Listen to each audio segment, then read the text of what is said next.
ஏன்னா எஸ்கேவுடைய இன்ட்ரோக்கு எவ்வளோ கிளாப்ஸ் வருது கத்து வருதோ அதே மாதிரி வித்யுத் அந்த புஷ்அப் எடுக்கிற அந்த சீன் வரும்போது தேட்டரை கத்துறாங்க, என்ஜாய் பண்ணுறாங்க. ஆடியன்ஸ்க்கு எல்லாருக்கும் ஸ்டீரியோடிபிக்கலாக தெரியும் that any film you take confirm heroes going to win.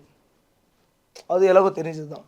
So நீங்கள் அந்த இடத்துல வந்து வில்லனை இவ்வளோ பெருசாக தூக்கிட்டு அதுக்கப்புறம் வென் ஹீரோஸ் வின்னிங்ல அப்போது எங்கே ஒரு சேஞ்ச் வருதுன்னா கிளைமேக்ஸில் நீங்கள் பார்த்தீங்கன்னா வித்யுத் சார் வந்து இப்படி காலை தூக்கி கிக் பண்ணுவார். ஆமாம், கிக் பண்ண உடனே இப்போ இது என்ன மேட்டர்னா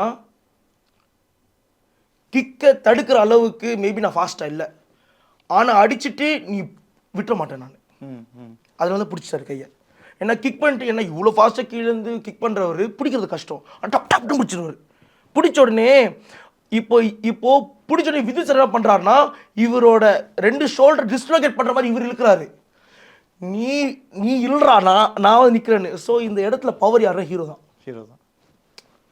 ஏன்னா இவ்வளோ பெரிய வில்லனை பிடிக்கிற செஸ்ட்டில் வச்சு பிடிக்கிற பவருக்கு ஹீரோக்கு இருக்குல்ல, அது வித்யுத் சாருக்கு கிடையாது.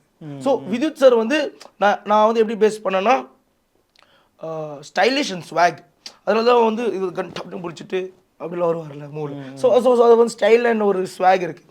இவருக்கு வந்து ரா, இவரோட மூடே இவருக்கு என்னையே இவங்க செத்தாலும் முடியாது, இவருக்கு வந்து மாலதி தான். ஸோ அந்த மூடில் வந்து டு பி ஆனஸ்ட் இவர் எப்படி பொண்ணை லவ் பண்ணுறாரோ அந்த மாதிரி நானும் தான் லவ் பண்ணியிருக்கேன். ஓகே. ஸோ நம்ம ஒரு பொண்ணை தூக்கின்னு போனால் நம்மளுக்கு எவ்வளோ வெறி இருக்கும். ஸோ அது